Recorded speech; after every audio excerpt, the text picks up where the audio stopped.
আমার যে আলোচনা ছিল, আমার যে কথা ছিল, অত্যন্ত চমৎকার করে তার জবাব করলেন। শুধু কি তাই? শুধু জবাব নয়, এর মধ্যে আরো অনেক ভালো কিছু আমরা জানতে পেরেছি। সবচাইতে যেটা ভালো লাগছে সেটা হলো আমার নবীজির মহব্বত। আরে তত কথা কথাই বলি, মহব্বত যদি না থাকে, কোরআন মুখস্থ হয়ে গেছে তাতেই হয়েছে কি রে? যদি নবীর প্রতি মহব্বত,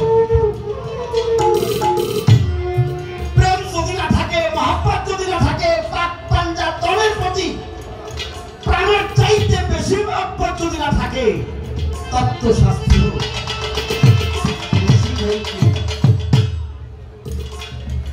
ভালো লাগছে। আমার অনেক ভালো লাগছে।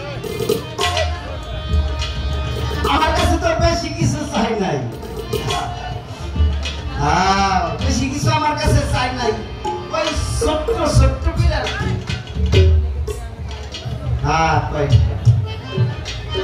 তো ভালো লাগছে।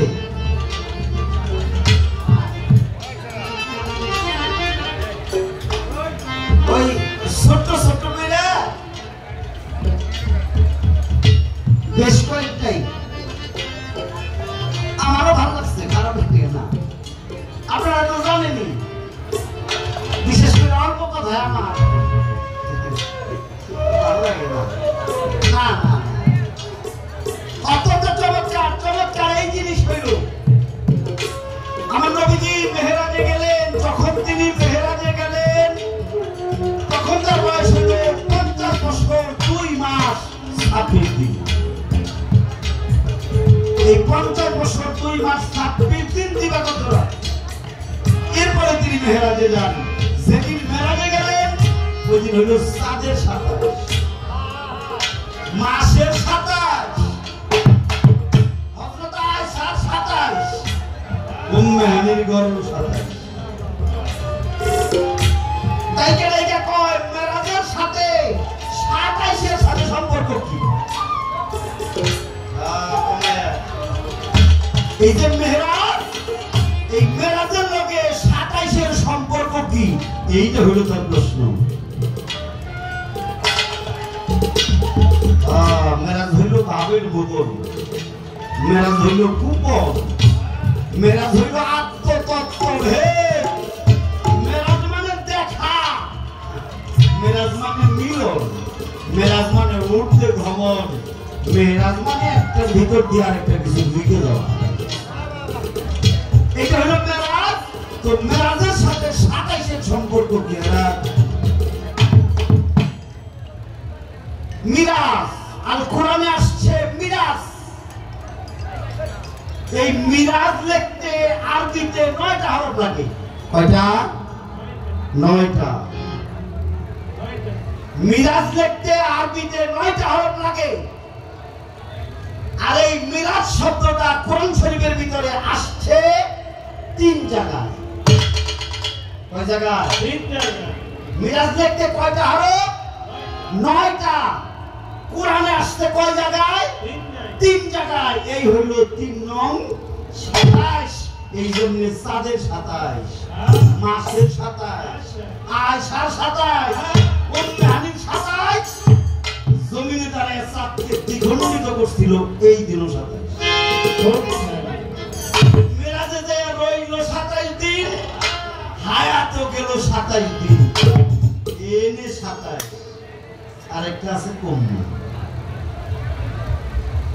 গেল 27 হিসাব। এইবার আসি চুরি করলো কেন? নবীজি চুরি করলো কেন? ওই যে আমি গান করলাম, হাই রে মেরাজের খবর পাইয়া চমকে উঠিল নবী মুচকি হাসি দিয়ে, একটা কাজও কারণ ছাড়া না। জিবরাইল আসলেন, সালাম দিলেন। নবীজি ধ্যানে ছিলেন তন্দ্র অবস্থায়। জিবরাইল আসলো, নবীজি চমকে উঠলো। তার কারণ হইল আল্লাহ তো জানে আমি ধ্যানে আছি। এরপরেও জিবরাইল জ্ঞান পাঠাইল, চমকে উঠছে নবী। আয় হায়, জিবরাইল এসে সংবাদ দিল, হে আল্লাহর নবী, আল্লাহ আপনাকে দাওয়াত করেছে তার বাড়ি যাইতে, তার সাথে আপনার দিদার হবে, দেখা হবে, মিলন হবে, কথা হবে। আমার নবীজি মুস্কি একটা হাসি দিলেন, চমকে উঠলেন, আমি ধ্যানে আছি, আল্লাহ জানে। এরপরেও কেন জিবরাইলকে পাঠাইলেন? আর মুস্কি হাসি ভালো একটা সংবাদ, এটা হলো খুশির খবর। গেল এই পয়েন্ট, এইবার আসলো বিড়াল। হ্যাঁ, জিবরাইল তো বাঘের রূপ ধরতে পারতো, ইচ্ছা করলে ময়ূরের রূপ ধরতে পারতো। খালি কি তাই, জিবরাইল মাঝে মধ্যে স্বাস্থ্য ভাইয়ের রূপ ধরতো। জিবরাইল যদি নবীজির ভাইয়ের রূপ না ধরতো, তাহলে মা ফাতেমা তার চাচাকে ডাকতেন। শুনেন আপনারা, ওই যে কইছে জিবরাইল চাচা, আব্বা তো পারি নাই। হ্যাঁ, শুনেন না আপনারা? এই জন্য কিন্তু জিবরাইল রাগ হয়েছিল। তার মানে এই রূপটাও জিবরাইল ধরতে পারত। বিরাটের রূপটা কেন ধরলো? রাগ কথা জালিয়াকে শেষ করে দিয়ে দিই। এমনি গরম, শরীরে জ্বলতাছে, এমনি শরীরে জ্বলতাছে, এরপরে খালি প্রশ্ন করে কয় এইটা পাবো না, কদিন কেমন লাগে, কয় না পাইবো না, এইটা কই হ্যাঁ গান করে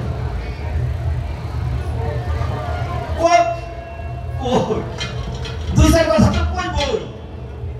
তাই বলে আমি কি মালিক কম দামে বিক্রি করুন? না, এটা 7 রাজার ধনেক মালিক, এটা হলো 7 রাজার ধনেক মালিক। এক মালিক কি আমি কম দামে বিক্রি করুন?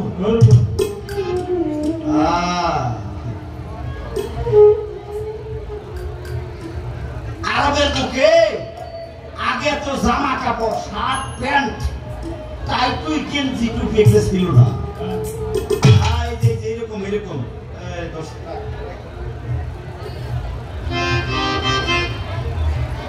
আরবের বুকে আগে নবীজি, সাহাবীরা, উম্মতেরা এরা ফাড়া কাপড় চোপড় পরতো বেশি বেশি, ওই যে সিলাই ছাড়া। ওই যে আমার মাথাটা, এই যে গলাটা এরকম এরকম, এগুলা খালি পায়ে চাইতো। হ্যাঁ, তো নবীজি নামাজে যাইবো, সেটা গায়ে দিব, এটা চাদরের মতো, এটা এমনি করে এক জায়গায় রাখছে, আর তাকে দেখে বিড়াল আইসা ওই চাদরের এক পাশে ঘুমাইছে। নবীজি চিন্তা করে, আমি তো নামাজে যাব, সময়টাও হয়ে গেল, বিড়াল তো সুন্দর একটা ঘুম আসছে, আমি যদি চাদর ধরে টান দেই, বিড়ালের ঘুম দাঁড়িয়ে যাবে। আরে আমার নবীজি অনেক সময় দাঁড়িয়ে রইল, বিড়ালের ঘুম তো ভাঙে না। আমার নবীজি মনে মনে কয়, নামাজের ওয়াক্তটাও তো চলে আসছে, কোন উপায় করি কি, বিড়ালের ঘুমও তো ভাঙানো যাবে না, চাদর ছাড়া তো নামাজে যাবে না। এই কার শরীর মুবারকটা তো ঢাকতে হবে, এখন আমি করিটা কি? আরে আমার নবীজি কি করলো, একটা ছুরি আনলো, ছুরি। ওই বিড়ালটা চাদরের যেই কোণারে ঘুমাইছে, ওই আস্তে আস্তে আস্তে আস্তে ওই পাশ দিয়ে চাদরটাই কাইতে, যেটুকুতে বিড়াল ঘুমাইছে ওইটুকু রাইখে, আর বাকি চাদরটুকু নিয়ে নামাজে গেল। নবীজি বিড়ালের ঘুম ভাঙাইল না। আপনারা জানেন, কোন মানুষ যদি সুন্দরভাবে ঘুমায়, তাহলে তাকে জোরে করে ডাক দিতে নাই, ধমক দিতে নাই, ধাক্কা দিতে নাই। ঘুম আল্লাহর নিয়ামত। বাবা, এই বিড়ালের ঘুম ভাঙাইল না, চাদর কাইতে নিয়ে এরপরে নামাজে গেছে। এরপরে বিড়ালকে চেতন করে নিয়ে আমার নবীজি বিড়ালকে ভালোবাসে। আমার নবীজি বিড়ালকে ভালোবাসে, তাহলে সাহাবীরা কি করব? সাহাবীরাও বিড়ালকে ভালোবাসে। ভাই আমার, ওই যে যারা আবু হুরায়রা কয়, তার নামটা কিন্তু আবু হুরায়রা ছিল না। নবীজি যাইতেছে ওই সাহাবীর বাড়ির সামনে দিয়ে, তাকে দেখে তার ঘর বড় বিড়াল, নবীজি মুস্কি একটা হাসি দিয়া কয় যে তুমি কি খালি বিড়াল পালো না কি গো? হুজুর আমি নিজেও খাই, ওদেরকেও খাওয়াই, আমি ওদের খুব শব্দ আদর করাই, ঘুম পাড়াই, আমি ওকে কুলে নিয়ে এরপরে ঘুমাই। আমার নবীজি খুশি হয়ে গেল, কয় বাবা ভালো লাগছে। হ্যাঁ তুমি তো বিড়ালের পিতা হয়ে গেছো, সন্তানের মতো লালন পালন করতেছো। সাহাবী মুস্কি একটা হাসি দিল। আমার নবীজি ডাক দিয়ে কয় আজকে থেকে তোমার নাম আবু হুরায়রা। হুরায়রা অর্থ বিড়াল, আবু অর্থ পিতা, তুমি বিড়ালের পিতা। আমার নবীজির মুখের হাদিস যতগুলি বর্ণিত হয়েছে সবচাইতে বেশি হাদিস আবু হুরায়রার মুখ থেকে বর্ণিত হয়েছে। এই আবু হুরায়রা হলো বিড়ালের পিতা, তাইলে বিড়ালকে আগেই ভালোবাসতো, যে কারণে আমার আল্লাহ যেদিন দাওয়াত দিল জিবরাইল সেদিন বিড়ালের রূপ ধরলো। কারণ কি শুধু তাই, এই পৃথিবীতে যত প্রাণী আছে সবচাইতে বিড়ালের দিব্য হইল নরক। কেউ তো কোনদিন দেখেন নাই। এই পৃথিবীতে যত প্রাণী আছে সবচাইতে নরম, মুলায়েম, ভালো জিব্রাইল হলো বিড়ালের। এই জন্য জিব্রাইল বিড়ালের রূপ ধরিয়া আমার নবীজির পায়ের মধ্যে আস্তে করে স্পর্শ করছে। ঠান্ডা জিব্বা পায়ে লাগিয়া আমার নবীজি তন্দ্রায় থেকে ধীরে ধীরে ধীরে ধীরে নাড়াচাড়া দিল। আহারে জিব্রাইল আমার নবীজির পায়ের মধ্যে যা পাইছে আমরা অনেকেই তা বুঝি না। কইতে ডর লাগে। মানুষ হজ করতে যায়, হজের কাজ সম্পন্ন করে পারাপারি করে ওই আসওয়াদ পাথরে চলে যাওয়ার জন্য। আপনারা কাবা ঘরের কোনারে লাগানো আসওয়াদ পাথর, একটা পাথর, এই পাথরে চলে যাওয়ার জন্য মানুষ হুমড়ি খেয়ে পড়ে। আমার নবীজি বিদায় নেওয়ার পরে হযরত ওমর গেছিল হজ করার জন্য। হযরত ওমর ওই পাথরের সামনে দাঁড়িয়ে বলেছিল, পাথর রে, আমি ওমর তোরে কোনোদিন ইসলাম দিতাম না। আমি হজে আসছি ঠিক আছে, আমি ওমর তোরে কোনোদিন চুম্বন করতাম না, তবে হ্যাঁ আমি এই জন্য তোরে চুম্বন করব কারণ আমার নবীজির পা তোর উপরে পড়েছিল। ওই পাথরের উপরে আমার নবীজির পা মুবারক লেগেছিল বিধায় হযরত ওমর ওই পাথরে চুমু দেয়। সারা পৃথিবী মুসলমান যারা হজ করতে যায় তারাও ওই পাথরে চুমু দেয়। কেউ ভাবে পাথর আর কেউ ভাবে রাসূলের কদম মুবারক। যার যেমন চাওয়া তার তেমন পাওয়া। বাবারা আর কোন কথা আছে থাকলে মনে করে তোমাকে গানটা দিয়ে দিই। হ্যালো,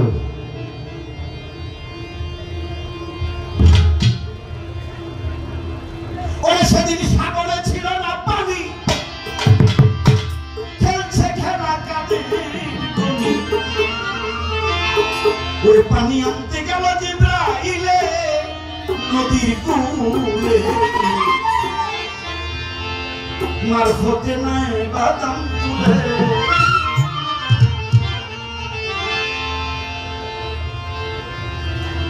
যার কোনো কাজ না থাকে হে চাচার নামে মামলা করে। গান শেষ বই এই পড়বো কয় কয় মাতার রাজ্জাকে কয় দমের উপর হবে শোনা বন্ধুর খবর। যার সাথে সময় গেল বইয়া মেরাজ কি দমে হইছে না যাইয়া হইছে গানের পর সাগরে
এটা তো মেরাজ, এটা সবার ভাগ্য হয়ে গেল। এটা কেবল গুরু এবং ভক্ত যারা, এটা গুরু এবং ভক্ত যারা কেবল তাদের ভাগ্যে ঘটে। মুড়ি পড়লেই মেরাজ হয় না।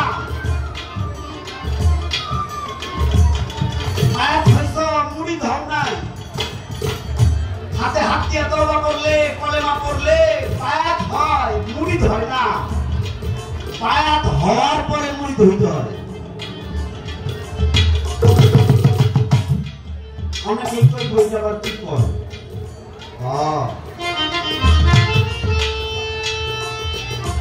পায়াত হইলেই মুড়ি ধরে না।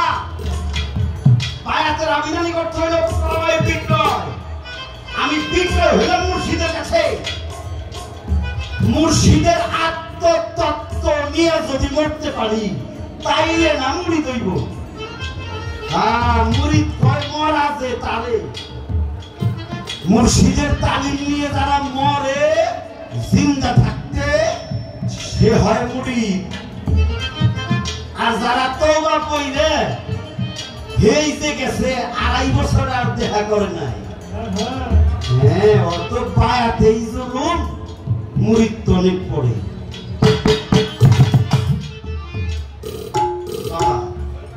আগে মুড়ি ধাও, মুড়ি ধাও, মরো জিন্দা থাকতে। তুমি না মরলে কোনো কিছুই দেখিতে পারিবে না। মেরাজে গেলে আগে তোমার মরণ লাগবো, আগে মারণ লাগবো 6 রিপু। এ ভাই, না মারলেও মরবা। মরবা কেন? জেনে যাইবে যাইতে 27 হইছে। অনেকে আবার কইব 27 হইছে মানে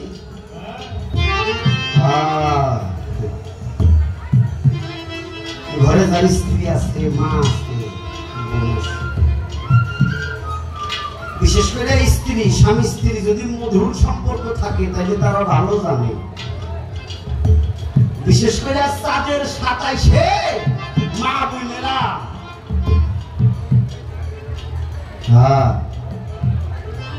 এই আর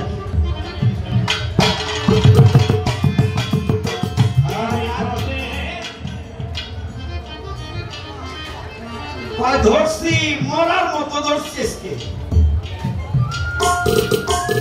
না আমার আল্লাহ তো কইছে সাপ কি করে ব্যাঙে ধর, শক্ত করে ধরিস। ধরছে ব্যাঙি কয় আল্লাহ এটা তুমি কি কও, আমার কি বাঁচার অধিকার নাই? আমার আল্লাহ কয় আছে। কি কয় মর, মরার মতো মর। সাপে ব্যাঙির এমন ভাবে ধরছে সারে না।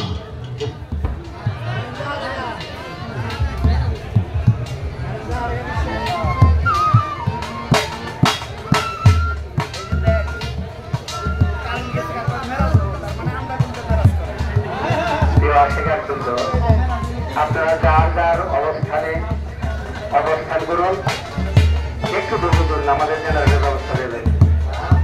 আপনারা উঠবেন না এবং কেউ কারো জায়গা থেকে সরে যাবেন।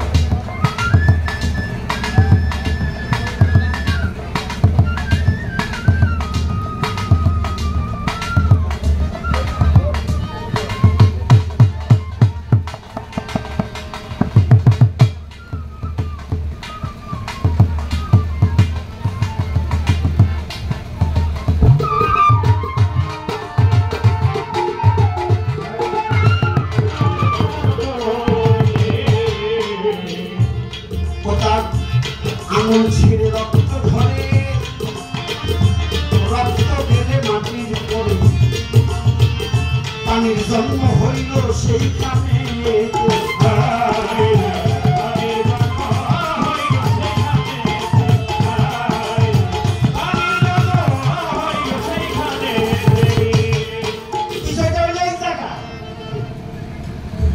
কারণ গেছে অন্ধকার। ভাই আমার কয় মেরাজ হবো, তার মানে হেড চিন্তা হইল অন্ধকারে মেরাজ হয় না, মেরাজ হয় দেখে দেখে। ভক্ত মুর্শিদের বাড়ি যাইব, মুর্শিদের রূপটা ভালো করে দেখবো, দেখার লগে লগে মেরাজ হয়ে যাবে।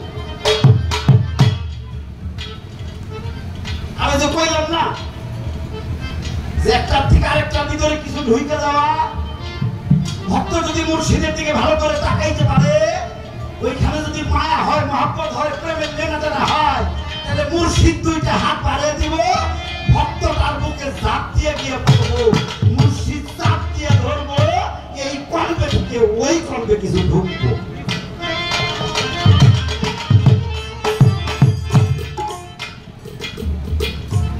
আর তোমরা মেরাজ হবে দমের উপরে, হ্যাঁ মাতার বাচ্চাকে কয় দমের উপর হবে শোনা বন্ধুর খবর। খাঁটি ভক্ত যারা রাতের গভীরে উঠে দয়ার নাম ধরে টান মারলে মুর্শিদ আর ঘুমাইতে পারে,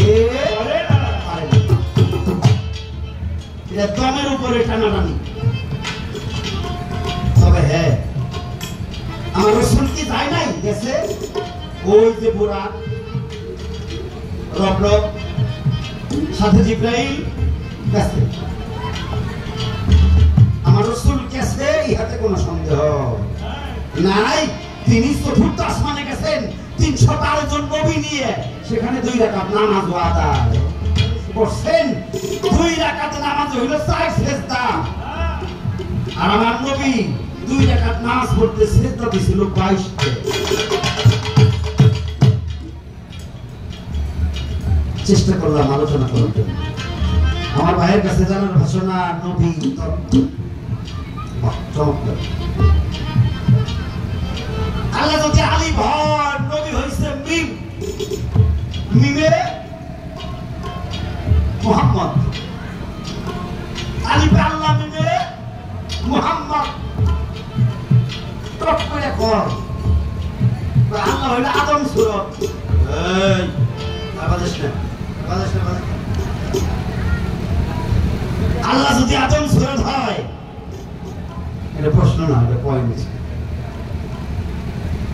বড় দিতে হানি বলতো খাইতে নেই, আগে এনে আমার কাছে গেল। আল্লাহ যদি আদম সূরত হয়, নবীর সূরত কি? এটা আপনাদের কেরা তৈরি করছে। প্রশ্ন হইল আল্লাহর সূরত কি, নবীর সূরত কি? নিশ্চয় দুইটা আলাদা চেহারা আছে। যদি আদম সূরত আল্লাহর হয়, আল্লাহর সূরত আদমের হয়, তাহলে নবীর সূরতটা কি?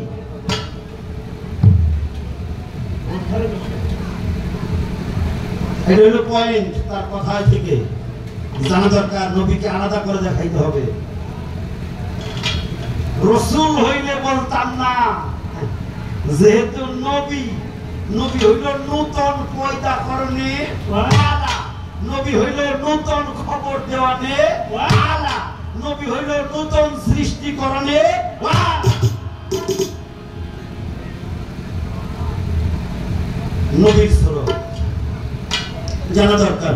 আমার নবীজি এই জগতে আসার আগে, এই জগতে আসার আগে 5 থেকে 7টা জায়গায় ছিলেন।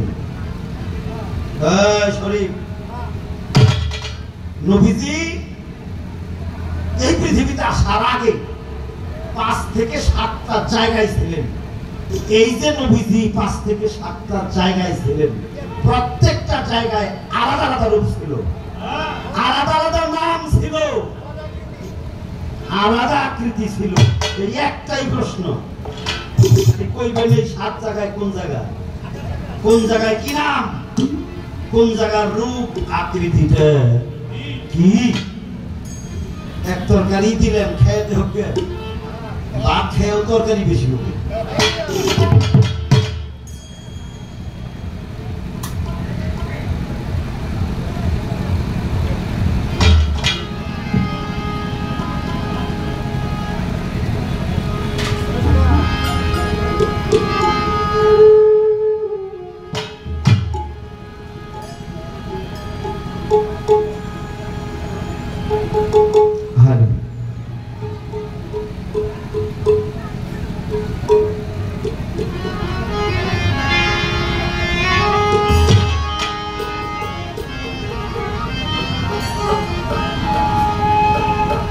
ওরে দেখলে ছবি পাগল হবি,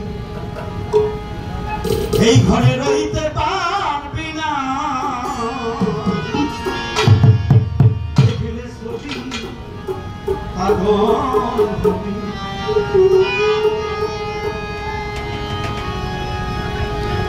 এই তো ঘর, এটাই সত্য ভুবন, 3.5 4 পোয়া 1 সের, 3 4 12 আর হইল আধা হইল 2, এই হইল 14 পোয়া।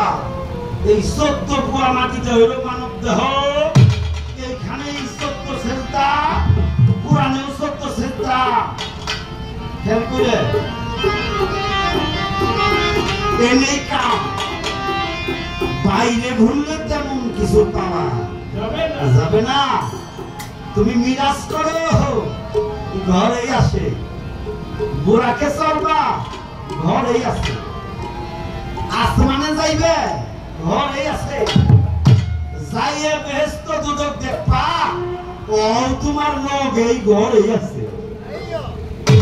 খালি একজন সিনার মানুষের কাছে যাও।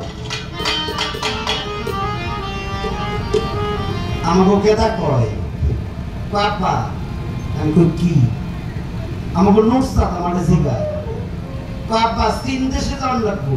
আমি কই কেন, কই যে নবীজি কইছে শিক্ষার জন্য সুদূর চীন দেশে যাও। আমার ছেলে ছোট মানুষ তো, ও মনে করছে নবীজি বলছে চীন দেশে যাইবে, তাইলে মনে হয় চীনে যাওয়া না। ভেদের কথা বুঝে নাই বাবা, ভেদের কথা হইল একজন সিনাল মানুষের কাছে গেলেই তোমারে চীন দেশের চীন দিব, বুঝলেন না? মুখটা দুজক, বুকটা বেহেশত। কি বেহেশত দুজক পাওয়া গেছে না? পেটটা দুজক, চোখটা বেহেশত। তাহলে যে চিনে তার কাছে গেলেই চিনে দিব। এই জন্যই গানটা।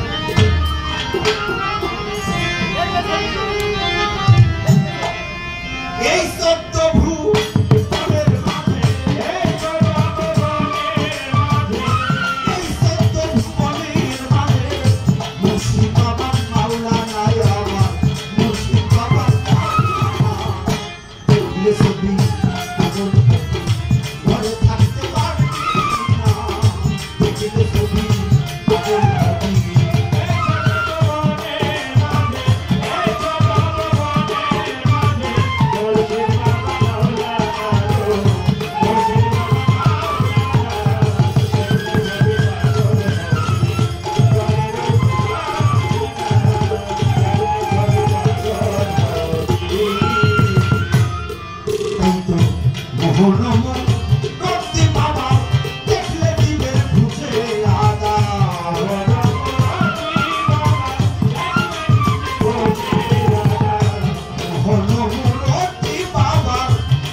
হ্যালো, আমার রোহানি সন্তান, আমার বাজান